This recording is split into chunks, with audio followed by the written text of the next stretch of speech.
Hot girl summer is over. The shift from a period where many women operated under the assumption of reliable male interest and provision to one defined by economic strain and social withdrawal has exposed a set of consequences that were set in motion long before the current pressures became visible. Cultural changes encouraged the view that traditional roles could be discarded without cost, while economic systems continued to rely on patterns of behavior that no longer held the same incentives for participation.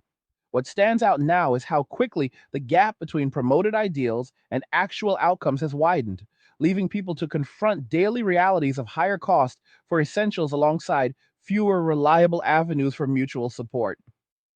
The story here is not one of sudden collapse, but of accumulated choices whose full weight is only now being felt across daily life and long term planning.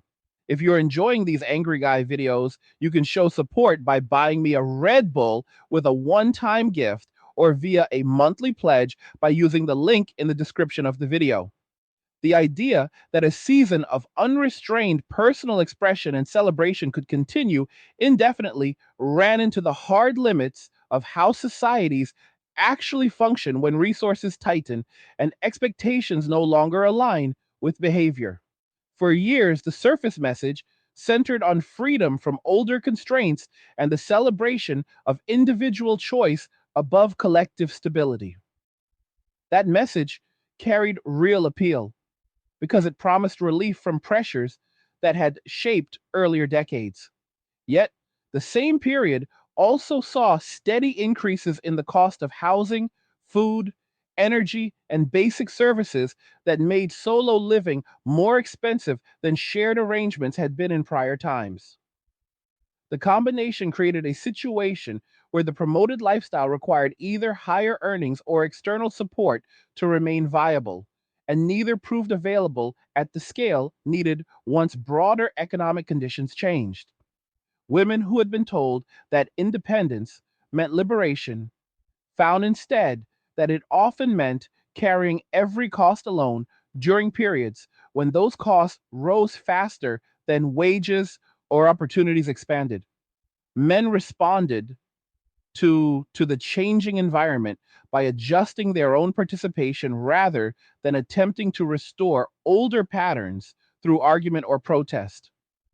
Many turned inward toward activities that built personal capability without requiring the approval or cooperation of others. They developed routines around physical training in private settings, acquired knowledge for managing money through markets and small ventures that could be handled from a single location, and adopted simpler living standards that reduced the need for constant spending.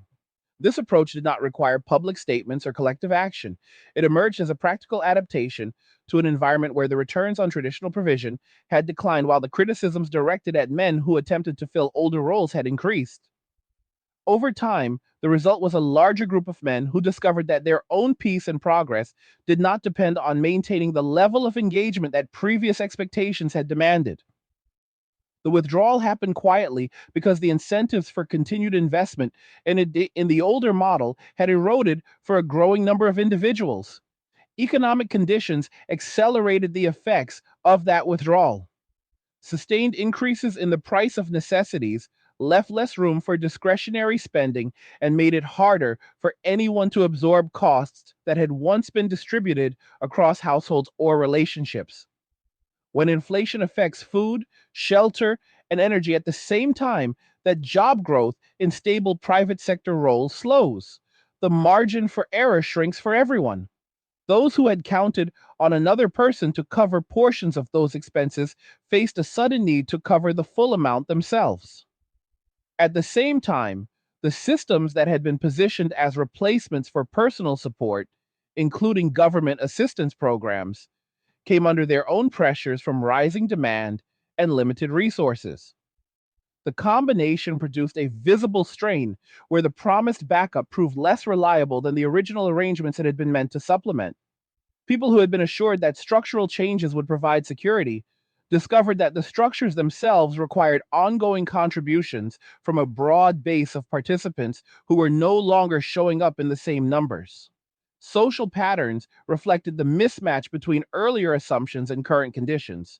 more women began expressing surprise and frustration at the reduced availability of men willing to engage in dating, shared expenses, or long term commitments. The expressions often carried an undertone of disbelief that the interest they had been told would remain constant had in fact diminished. Earlier generations had operated under a clearer set of mutual expectations, where provision and companionship carried recognized value on both sides. When those expectations were reframed as optional or even suspect, the informal economy of relationships lost participants. The result was not an organized rejection, but a gradual reduction in the number of men who saw sufficient return to justify the investment of time, money, and emotional energy.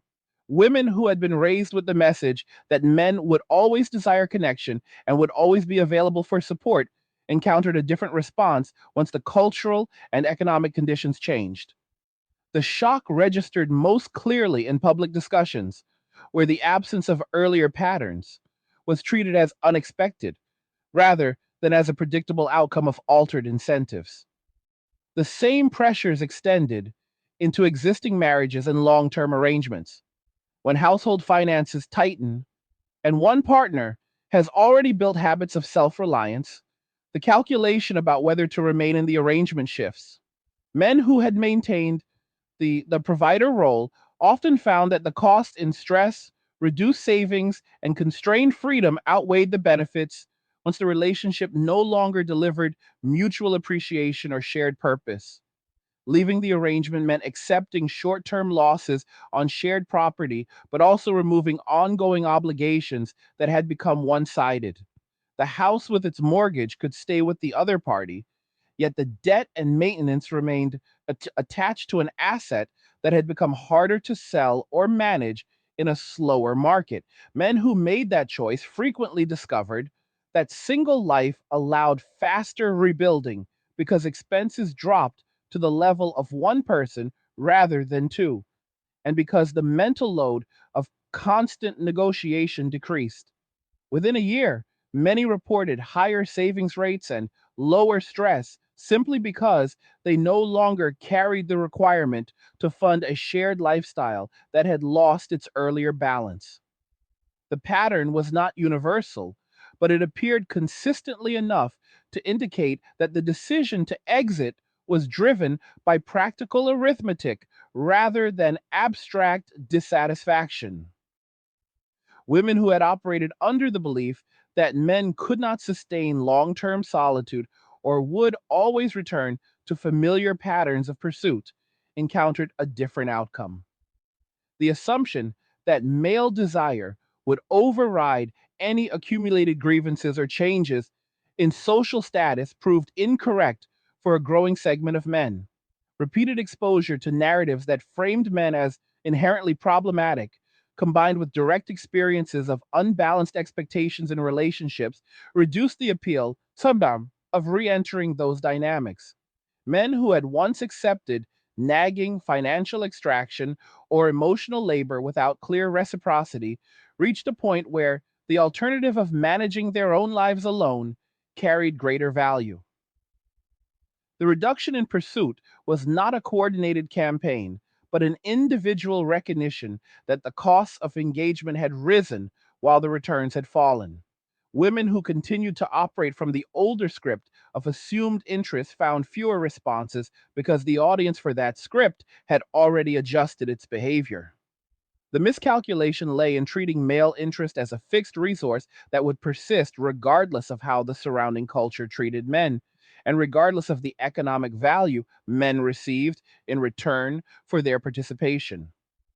The broader consequences of these shifts continue to accumulate because the underlying conditions that produce them have not reversed. Feminism delivered expanded legal access and cultural validation in many areas, yet it also contributed to the erosion of the informal supports that had allowed earlier generations to weather economic difficulty through family and pair bonding. When the emphasis moved toward individual achievement and state mechanisms as the primary sources of security, The result was a thinner network of personal obligations and a heavier reliance on systems that prove vulnerable to the same inflationary and demographic pressures affecting everyone else. Women who had been encouraged to view self sufficiency as empowerment now face the practical limits of that self sufficiency when solo living costs exceed available resources and when the state safety net contracts under its own weight.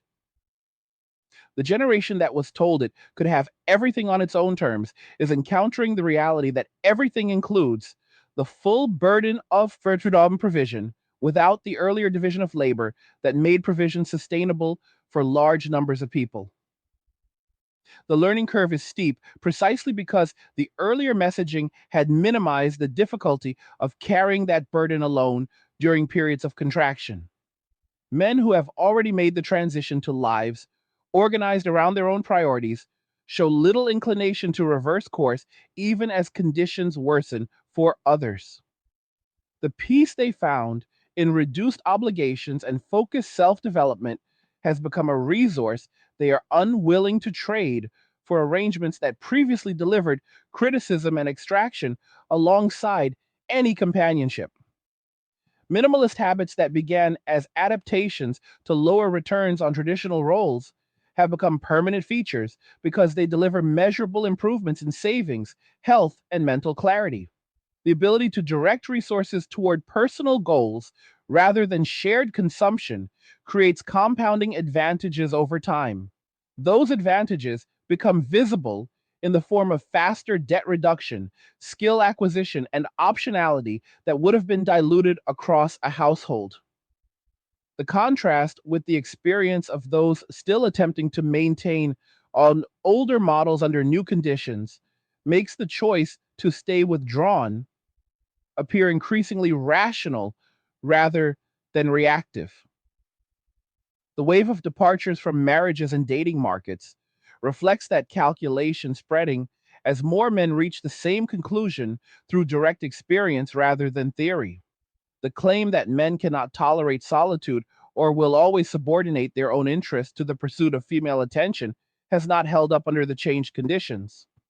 Many men discovered that the alternative to unbalanced relationships was not loneliness, but a form of self directed stability that carried fewer daily frictions. The reduction in desire was not a loss of capacity, but a reallocation of attention toward activities and relationships that returned clear value without requiring constant management of another person's expectations.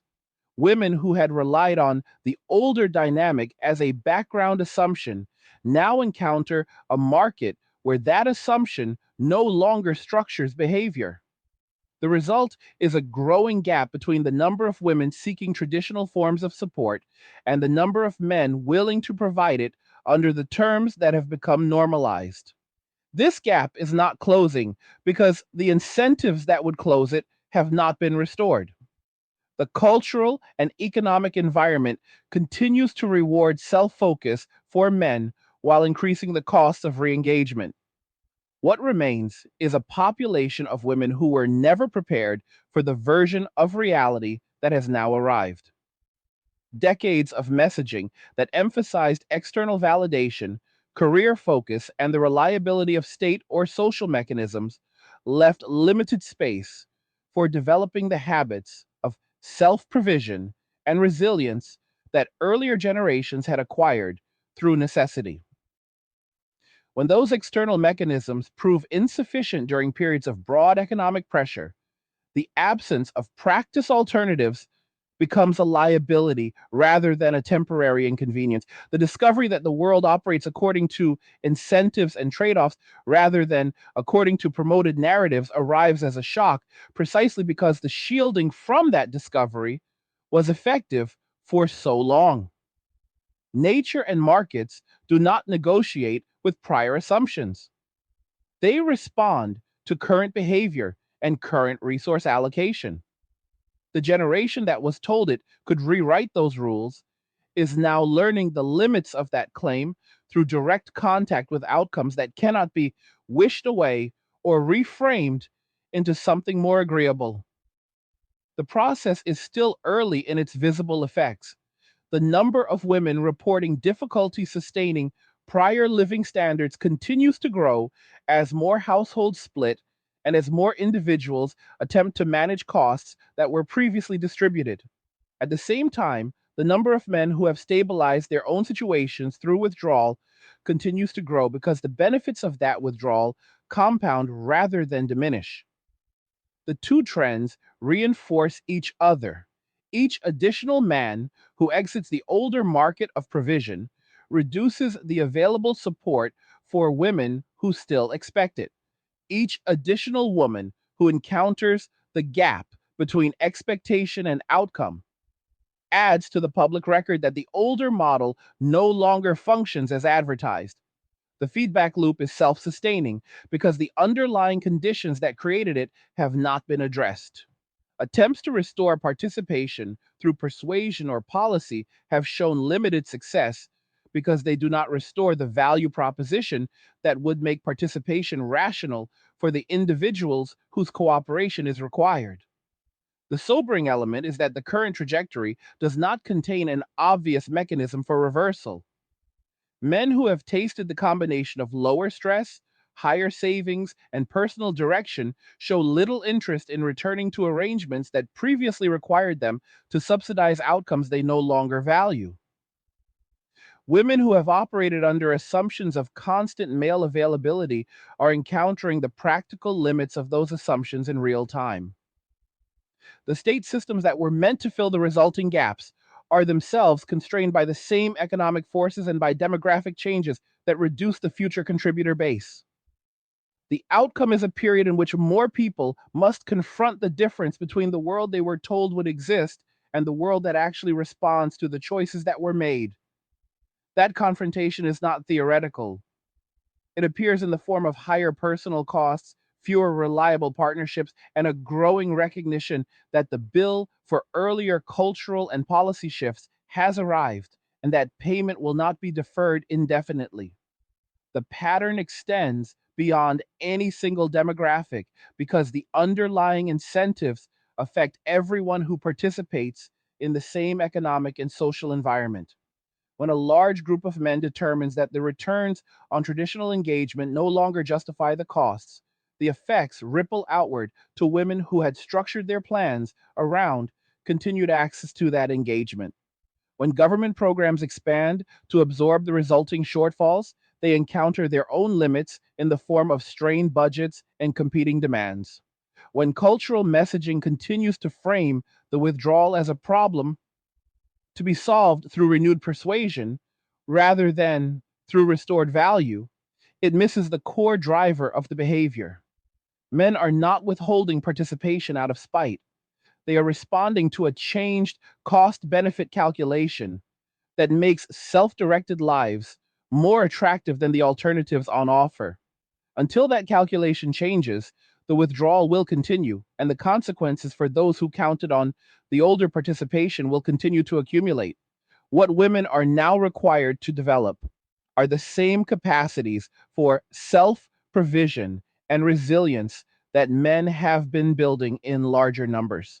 That development carries a steep learning curve because the earlier environment minimized the need to acquire those capacities at scale. The skills involved are not abstract. They include the ability to maintain housing and nutrition on a single income during periods of elevated costs, the willingness to prioritize saving over consumption even when social pressure encourages spending, and the recognition that external systems provide temporary relief rather than permanent solutions. The generation that was told these skills were secondary to other forms of achievement is now discovering their primary importance when the external supports prove insufficient. The process is painful precisely because it arrives after years of operating under different assumptions. The pain does not change the requirement. Reality continues to enforce its own terms, regardless of prior messaging or personal preference. The men who have already completed the transition offer a visible reference point for what the alternative looks like in practice. Their lives are organized around routines that minimize waste, build capability, and protect peace. They do not carry the obligation to fund another adult's lifestyle or to absorb criticism for fulfilling that obligation imperfectly. The resulting surplus in time and money compounds into options that would have been unavailable under the older model. Those options include greater geographic mobility, faster skill acquisition, and the freedom to exit any arrangement that begins to extract more than it returns. The contrast with the experience of those still attempting to maintain shared households under strained conditions makes the choice appear increasingly straightforward. The decision to walk away is not a rejection of connection in principle. It is a rejection of connection on terms that have become systematically unfavorable for one side of the exchange. The cultural story that framed male withdrawal as a temporary reaction or as evidence of immaturity has not aged well against the data of sustained behavioral change. Men who left dating markets or marriages did not return in large numbers once the initial adjustment period passed.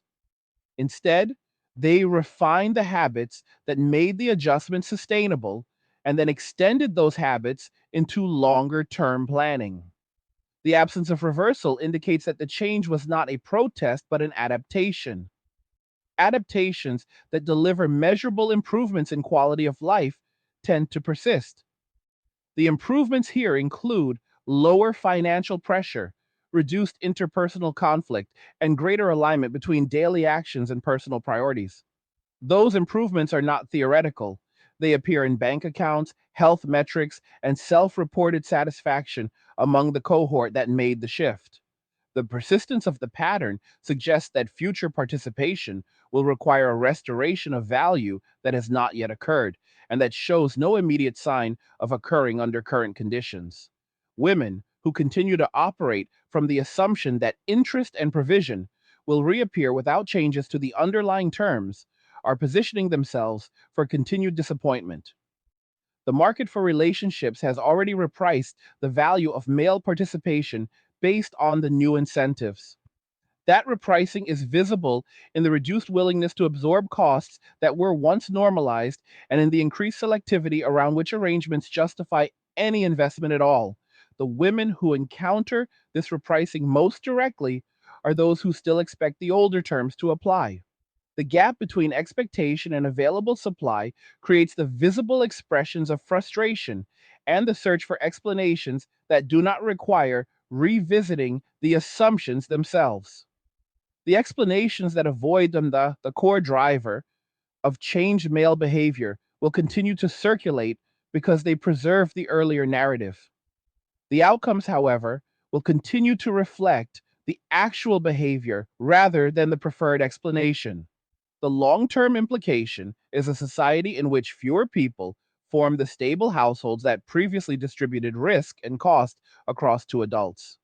That reduction in household formation carries secondary effects on birth rates, on the transmission of practical skills between generations, and on the density of informal support networks that once buffered against economic shocks. The state can attempt to fill portions of the resulting gap through expanded programs, yet those programs themselves depend on a contributor base that is shrinking in relative terms as household formation declines. The cycle reinforces itself. Each reduction in pair bonding increases reliance on external systems. Each increase in reliance on external systems adds pressure to those systems during periods of economic contraction. The pressure then accelerates the original withdrawal as more individuals conclude that self reliance offers greater predictability than participation in arrangements whose terms have become unfavorable. The wake up call embedded in the current situation is that the cultural and policy choices of prior decades carried costs that were not fully priced at the time they were made.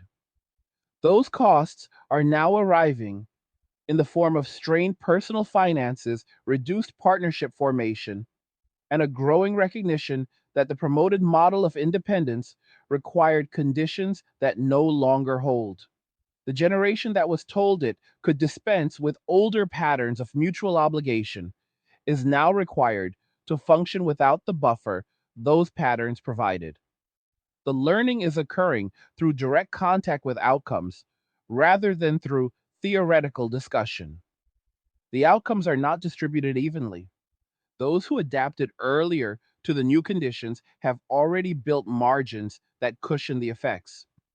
Those who continued operating under the older assumptions are encountering the adjustment with fewer accumulated resources and fewer practiced alternatives. The difference in preparation is becoming visible in real time as economic conditions continue to test the sustainability of solo living for larger numbers of people. Men who have walked away have done so in the recognition that their peace and progress do not require the approval or participation of those who no longer offer reciprocal value. That recognition is not a moral stance. It is a practical assessment of available options. The options on the table for many men now include stable single lives organized around self defined goals. The options that would bring them back into older patterns of provision would require a restoration of value that has not been offered. Until that value is restored, the withdrawal will persist, and the consequences for those who relied on continued participation will continue to compound. The process is not dramatic in its daily appearance. It is a steady reallocation of time, money, and attention away from arrangements that no longer justify the investment. The cumulative effect of that reallocation is the environment now visible in higher rates of single living, in strained public assistance systems, and in the growing number of public discussions about where the earlier support has gone. The reality that women are now required to face is the one that men have already been navigating in larger numbers. It is a reality in which resources are finite, in which other people respond to incentives rather than to prior expectations, and in which external systems provide limited and conditional relief.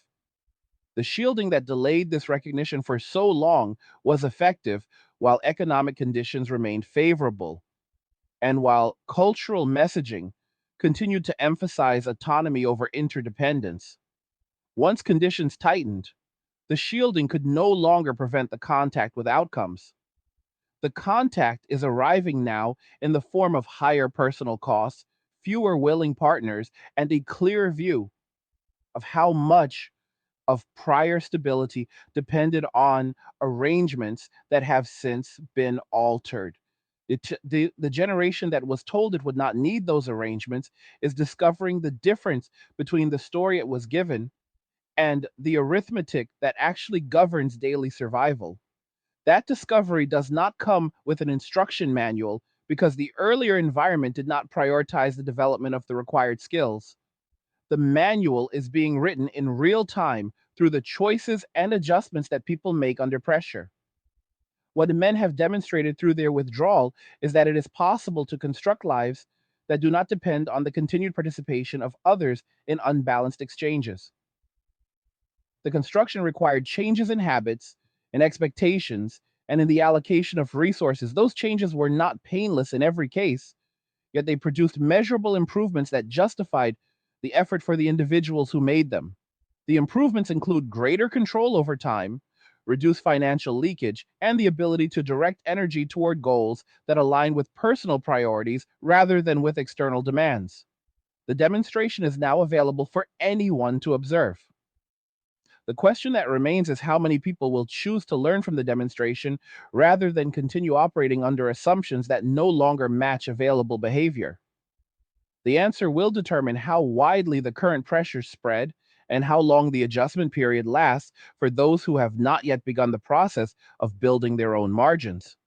The consequences of the earlier cultural and economic shifts are not theoretical and they are not evenly distributed.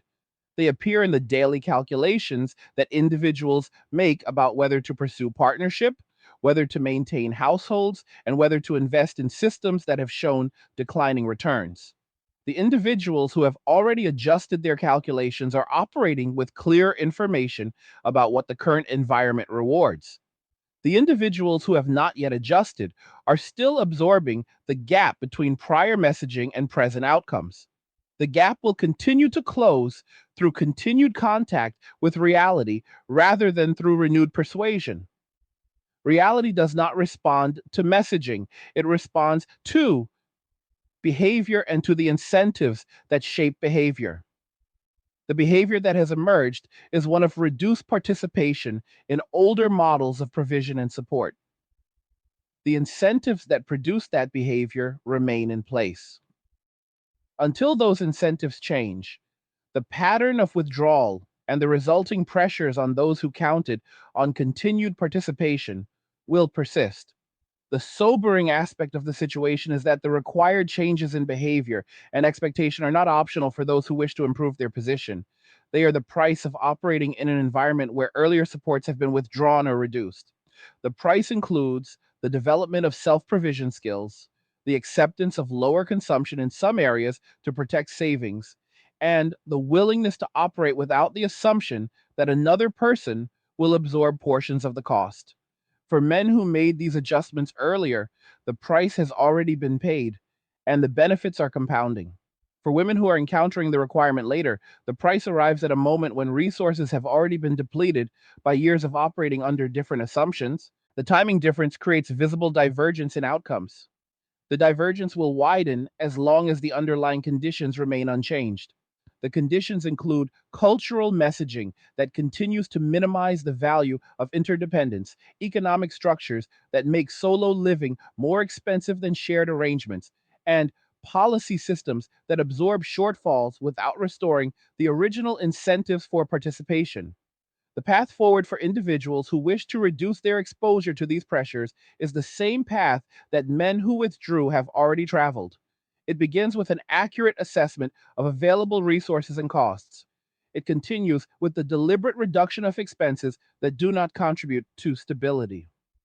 It includes the development of skills that increase earning capacity without requiring traditional employment structures. It requires the protection of peace as a non negotiable priority rather than a luxury to be traded for social approval. The individuals who follow this path consistently report improvements in their financial position and in their daily experience. The improvements are not dramatic in every month, but they compound over time into meaningful differences in optionality and security. The path is available to anyone willing to walk it. The barrier is not external permission, but internal recognition that the older model no longer delivers the returns it once provided, and that continued investment in that model carries increasing costs. Women who have been shielded from this recognition for years are now encountering it through the cumulative pressure of higher costs and reduced support. The encounter is not gentle because the earlier environment did not prepare them for the version of reality that has arrived. The preparation that is now required includes the same habits of self focus and resource management that men developed in response to earlier changes in incentives. The habits are learnable. They are also unavoidable for anyone who wishes to maintain stability without relying on participation that is no longer reliably available. The generation that was told it could dispense with these habits is now required to acquire them under conditions that are less favorable than they would have been if the learning had begun earlier. The cost of delayed learning is visible in the gap between those who adapted sooner and those who are adapting now. The gap will continue to shape outcomes as long as the conditions that created it persist. The overall picture is one of a society that altered its informal contracts without fully accounting for the behavioral responses those alterations would produce. Men responded by reducing their participation in the older contracts. Women who had structured their lives around the assumption of continued participation are now absorbing the effects of that reduction. The state systems that expanded to fill portions of the gap are themselves limited by the same economic and demographic forces. The result is a period of adjustment in which more people must develop the capacities for self direction that were previously distributed across relationships and households. The adjustment is already underway for those who recognize the change in incentives.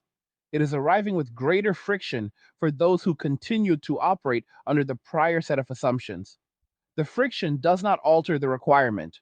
It simply makes the requirement more visible and more immediate for the individuals who encounter it later in the process.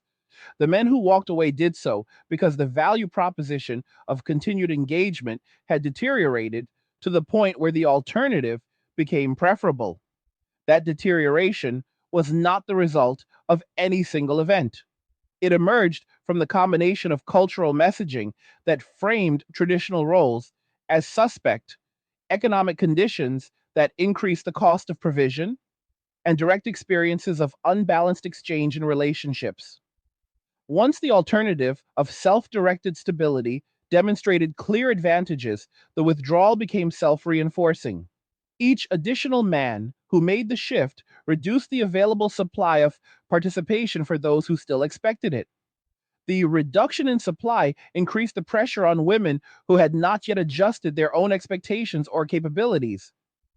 The pressure then created the visible expressions of surprise and the search for explanations that avoid revisiting the original changes in incentives.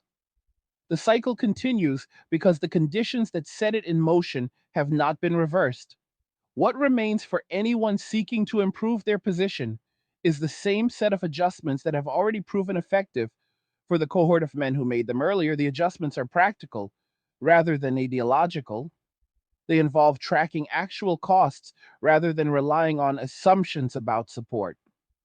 They involve directing resources toward capabilities that increase optionality rather than toward consumption that reduces it.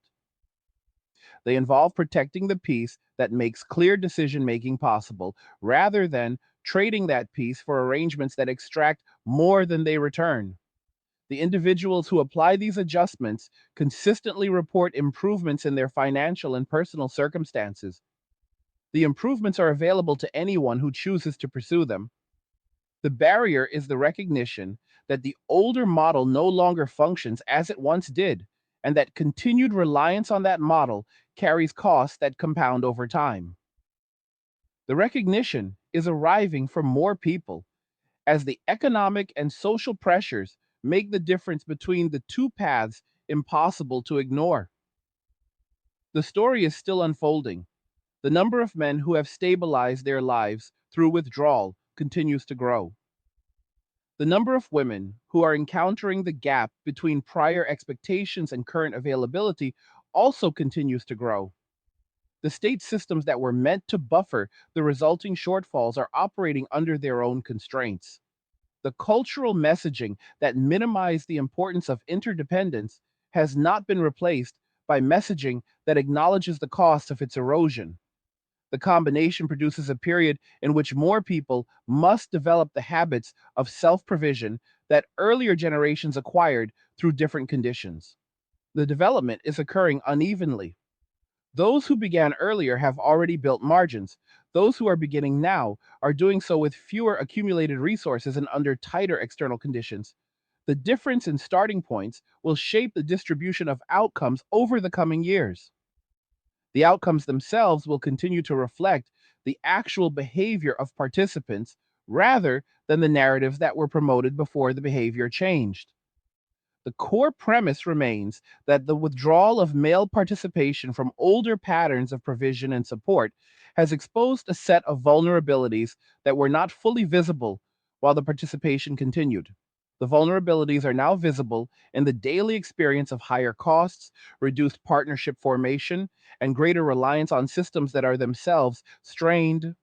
The response that has proven effective for men is the construction of lives that do not depend on the restoration of that participation. The response that is now required for women is the development of the same capacities for self direction and resource management. The development carries a cost in the form of changed habits and reduced consumption in some areas. The cost is lower than the cost of continued reliance on arrangements that no longer deliver reliable returns.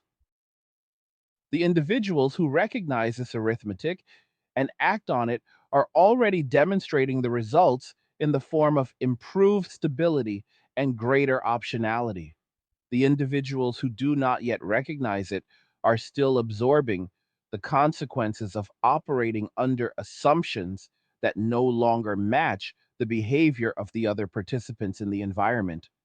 The process does not require agreement or collective action. It requires only that individuals observe the incentives that are actually operating and adjust their own behavior accordingly. Men who made that observation earlier have already secured the advantages of the adjustment, while women who are making the observation now have the same path available, though the starting conditions differ. The path involves the same elements of expense reduction, capability building, and protection of personal peace. The results of following the path are visible in the lives of those who have already traveled it. The alternative is continued absorption of the gap between expectation and available reality. That alternative has already shown its costs in the form of financial strain and public expressions of frustration. The choice between the two paths is available to anyone willing to examine the evidence of what has actually occurred rather than what was promised would occur. The evidence continues to accumulate with each additional month of elevated costs and reduced participation in older arrangements. The reconfiguration of expectations around relationships and provision is leading toward a landscape where personal capability serves as the primary form of security for more individuals than before. This shift encourages clearer boundaries and more intentional choices about where to invest time and resources because the costs of unbalanced arrangements have become too evident to ignore. Men who embraced independence early have created models of living that prioritize efficiency and personal growth over traditional obligations that no longer yield mutual benefit. Their approach demonstrates that stability can be achieved without relying on patterns that have weakened under economic and cultural pressures. Women confronting the same pressures have the same opportunity to develop parallel strengths by focusing on resource management and skill acquisition that reduce vulnerability to external changes. The development of these strengths does not eliminate the possibility of future connections, but it does ensure that any connections form from positions of strength rather than need. Strength from within allows for exchanges that add value to both sides, and it reduces the likelihood of the imbalances that contributed to the current winter. The winter has served as a forcing function that highlights the difference between sustainable habits and those that depend on conditions that no longer exist. Conditions have changed, and the habits that match the new environment are those of deliberate self direction and prudent decision making. Prudent decision making involves regular evaluation of costs and benefits in both financial and personal terms so that actions align with long term stability rather than short term relief. Alignment with long term stability creates compounding advantages that become more apparent as time passes and pressures test different approaches. Approaches rooted in self direction continue to show durability because they do not depend on participation that may withdraw at any moment. The independence gained through such approaches frees mental energy for productive pursuits and it protects peace by minimizing exposure to unbalanced dynamics. Peace becomes a foundational asset because it supports clearer thinking and better choices during periods of uncertainty. Uncertainty remains part of the environment, yet it loses its power to disrupt when internal resources provide a reliable buffer. The buffer is built through consistent application of habits that emphasize assessment simplification and capability building. These habits have proven effective across varied circumstances, and they represent a practical response to the realities that have unfolded.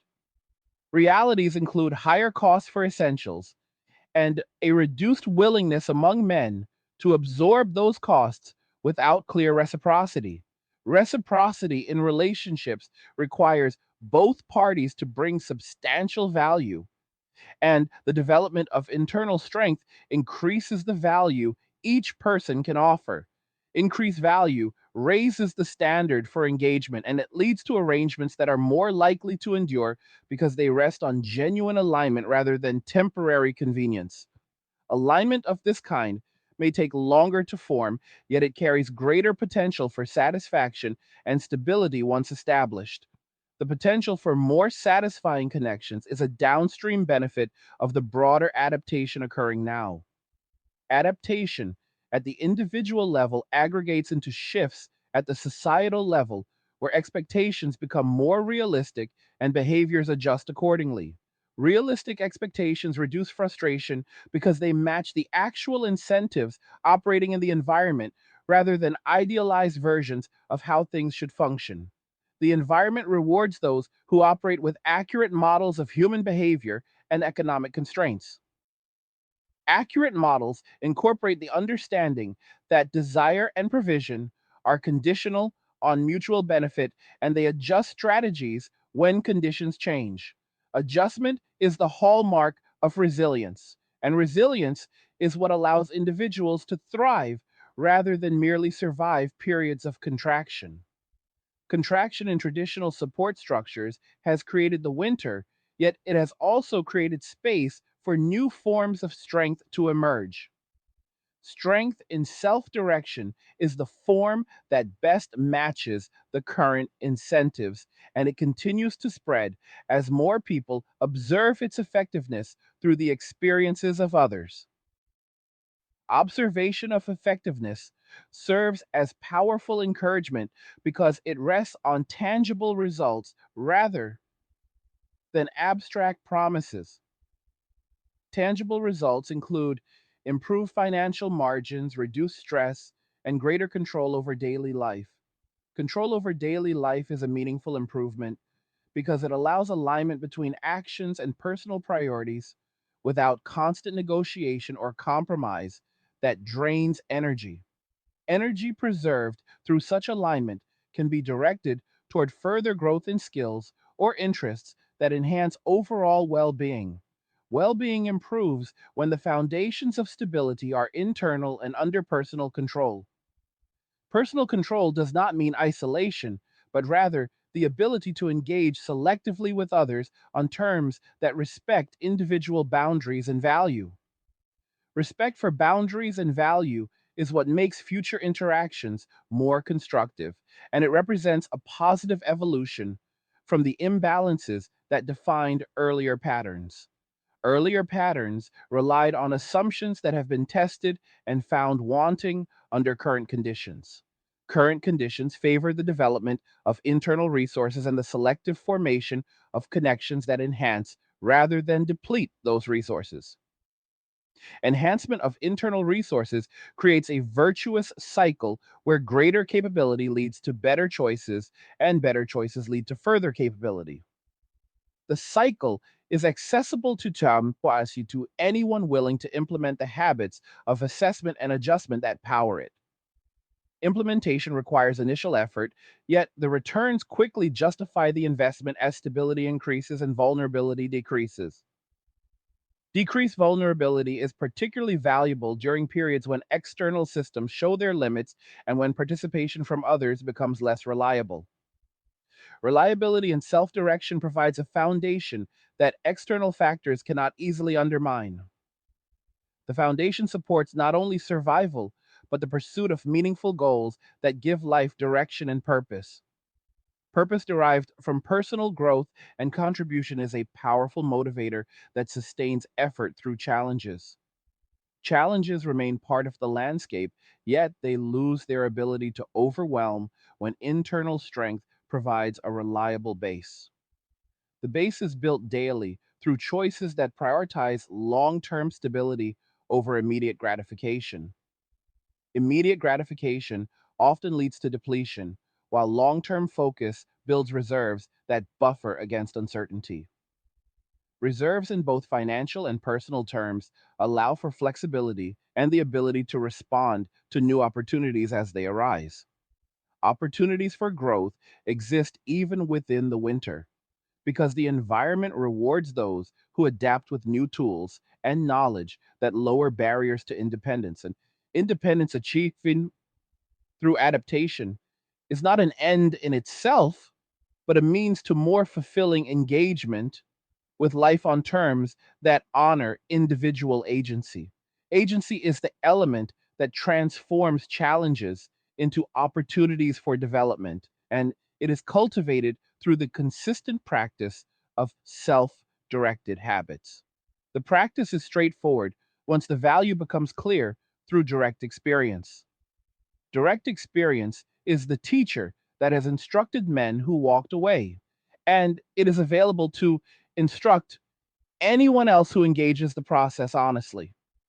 Honest engagement with the realities of the current period leads to practical adjustments that improve outcomes over time. Improved outcomes are the evidence that the approach works, and the evidence continues to accumulate as more people apply the principles to their own circumstances. Application across diverse circumstances demonstrates the versatility of self direction as a response to the winter. Versatility makes the approach suitable for broad adoption, and broad adoption strengthens the overall resilience of the population. Resilience at the population level complements individual strength, and it creates conditions where healthier social structures can form. Healthier social structures would rest on mutual value and realistic expectations rather than outdated assumptions about provision and desire. The formation of such structures is a possible outcome of the current adaptation if enough individuals complete the transition to self reliance. Completion of the transition for individuals happens through persistent application of the habits that have already proven effective. Effective habits are those that emphasize assessment simplification, capability building, and protection of peace. Protection of peace ensures the mental clarity needed to maintain the other elements over the long term. Long term maintenance of these habits creates the stability that allows for meaningful progress beyond mere survival. Progress beyond survival is the goal that emerges from the sobering recognition of changed conditions. Recognition of the conditions is the starting point, and the starting point leads to the choice of self direction as the most reliable path forward. The path forward is open, and it has been demonstrated by those who embraced it early. Demonstration through real results provides the confidence that the approach delivers what it promises. Promises grounded in practical outcomes rather than ideals are what sustain commitment during difficult periods. Difficult periods test strategies, and the strategy of self direction is passing the test with consistent performance. Consistent performance builds trust in the method, and trust encourages wider use. Wider use accelerates the adaptation, and the adaptation eases the collective transition through the winter.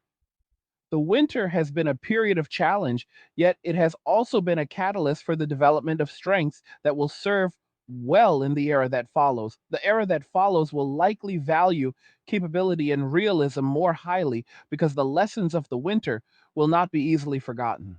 Lessons learned through direct experience tend to shape behavior for years to come, and the experience of the winter is providing clear instruction in the value of self direction.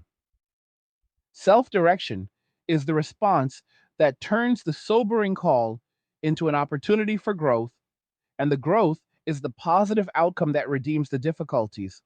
Difficulties have been real, but the opportunity for growth is equally real for those who engage the process. Engagement is the choice, and the choice remains available to all who face the winter and decide to build accordingly. Building accordingly through self directed habits is the way to secure stability and to prepare for the future that lies ahead. The future will belong to those who have strengthened their foundations during this period, and the strengthening is happening now through daily choices. Daily choices accumulate into the legacy of the winter, and the legacy is one of greater resilience and realism. Realism about incentives and human behavior is what allows for more sustainable arrangements in the long run. Sustainable arrangements benefit everyone involved because they rest on mutual value rather than one sided expectations. The shift towards such arrangements is a constructive result of the adaptation occurring now. The adaptation is the story of the times, and it continues to unfold with each individual who chooses the path of self direction. The path has been blazed, and it remains open for those who wish to follow. Following with consistency leads to the stability that rewards the effort, and the effort is the price that buys a stronger position in the new environment. The new environment favors those who have adapted, and the adaptation is the response to the winter that has arrived. The arrival marked the end of one era and the beginning of another, where personal capability serves as the foundation for progress and connection. Connection on terms of mutual value becomes more possible when capability is widespread, and the widespread development of capability is what the winter is producing through the choices people make. The choices are individual, yet their collective impact shapes the society that emerges.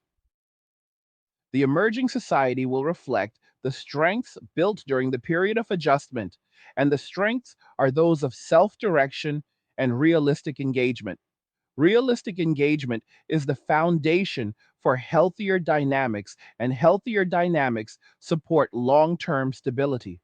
Long term stability is the goal that unites the efforts of those navigating the winter, and the efforts are bearing fruit for those who persist. Persistence in the habits of self direction is what delivers the results, and the results are the evidence that the path works. The path works, and it is the way through the challenges toward the stability beyond. The beyond is the new era, and the new era is being shaped by the adaptation underway. The adaptation is constructive, and it offers a positive way forward amid the sobering realities. Realities have been faced, and the facing has led to growth for those who responded with action. Action consistent with self direction is the key that unlocks the potential within the period, and the potential is being realized daily. Daily realization of the potential adds to the momentum that carries the society toward greater resilience. Resilience is the lasting gift of the winter, and it prepares everyone for whatever comes next. Next is the stability built on stronger foundations, and the foundations are being laid now. Now is the time to choose the path, and the path is self direction. Self direction is the response to the wake up call, and the call has been answered through the choices that build capability and peace. Peace and capability are the rewards that make the journey worthwhile, and the journey is the adaptation that defines this period. The period is the winter, and the winter is the catalyst for the growth that follows. Growth in personal strength is the outcome, and the outcome is the legacy that endures beyond the challenges. The challenges have been met, and the meeting has forged the resilience that will serve in the years ahead. The years ahead will test many things, yet the foundation of self direction provides a reliable base for navigating them successfully. Successful navigation is the result of the work done during the winter, and the work is the daily application of the habits that deliver stability. Stability is the destination, and the destination is reached through consistent effort. Effort invested now yields returns that compound over time, and the compounding is what transforms the winter into a period of meaningful progress. Progress is the positive thread that runs through the sobering call, and the call is the invitation to build stronger foundations. Stronger foundations support healthier connections, and healthier connections contribute to a more balanced society. The society that emerges will reflect the adaptations made by individuals, and the adaptations are toward greater self responsibility and realistic expectations. Realistic expectations are the ground from which sustainable progress grows, and the growth is already visible in the lives of those who have embraced the path.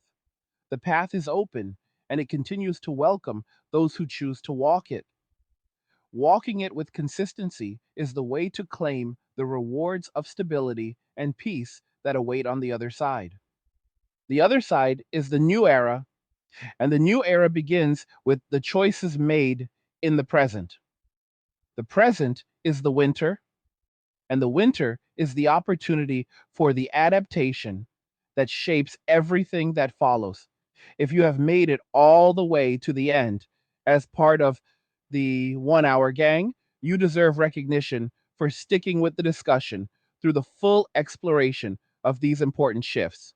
If you are enjoying these Angry Guy videos, you can show support by buying me a Red Bull with a one time gift or via a monthly pledge by using the link in the description of the video.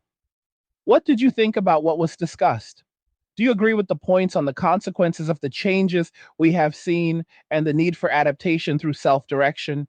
Leave a comment on the video sharing your thoughts so we can continue the conversation. Like the video if you like it. Do not forget to subscribe. And if you like the video, share the video. And just remember that all roads lead to MWA, men walking away, and cheers. Nothing says you care like crypto. Nothing can compare. Nothing says you care like crypto. Oh, nothing can compare to crypto.